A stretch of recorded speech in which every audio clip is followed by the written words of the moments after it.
Thank you, Chairman. Sean, the last time you were here, I asked you specifically how your actions as a public interest advocate shouldn't bear on your ability to appear as a neutral regulator. Your response was, the quote was, context is very important. The tweets were made in my role as a public interest advocate, part of my job. And then you say in terms of your recusal that it's not part of, you're not not recusing yourself because of the lowcast, but because of your public advocacy. I'm a little confused about how you draw the line there. Why did you decide that the recusal would be for this one topic if it was part of your work as a public interest advocate as opposed to part of your service on the lowcast board? That's a good question, Senator. And to be honest with you, if I had to do it all over again, I probably would have mentioned something about lowcast in that letter, because clearly that's what I was addressing, was the nexus between the lowcast litigation and this 12-year-old petition for rulemaking. The reason I referred to the petition for rulemaking was because it was precedent. There was precedent. There was Chairman Kennard's precedent, so I limited to that. But thinking about it now, I wish I had said something about the lowcast. But clearly, I mean, there's no reason, given what transpired at the hearing and what was raised at the QFRs, for me to just sort of out of the blue voluntarily recuse because of a 12-year-old petition. It was clearly related to the lowcast, my service on the lowcast board. And just as a reminder, I did not have to recuse because of my service on the lowcast board. So I just wanted to, like I said, I probably should have made it broader. I didn't, but clearly that's what I was addressing. I think everybody knew that. I wish I had been more specific.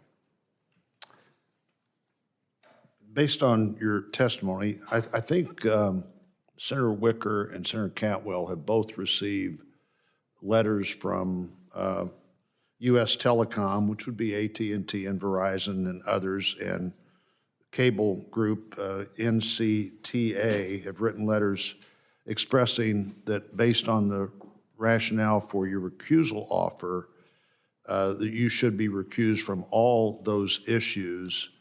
Is it your view that those letters were written, didn't get your exact quote, but I did get my friend Senator Blumenthal's quote, to deadlock, disarm, and disable the FCC? Is that why there's opposition to your participating in these issues? I think there are certain very large companies who would like to see the FCC continue to be deadlocked.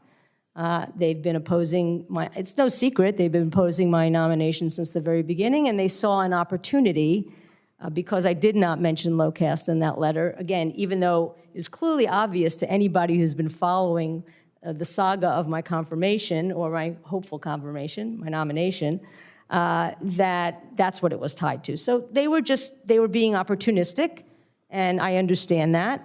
But again, their rationale, if you take it to its logical extreme, there's no limiting principle, and nobody with any knowledge who's ever spoken about these issues would ever be qualified to be an FCC commissioner. And that is perverse, Senator Blunt. I really think it's perverse. And I'm not sure that anybody on this dais, regardless of your party, would like that. Well, you know, it's clear that you're extremely talented and knowledgeable and experienced in telecom law. What is not so clear to me is why you couldn't be more forthcoming in that first hearing. And your comments today about the agreement that none of this would be disclosed seems to me that what you did say was misleading at best.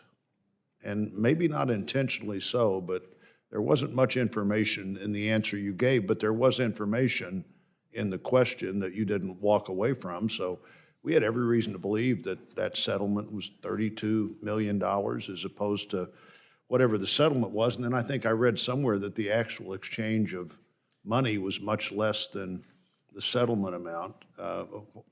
Do you regret your answers the first time you were here to that question?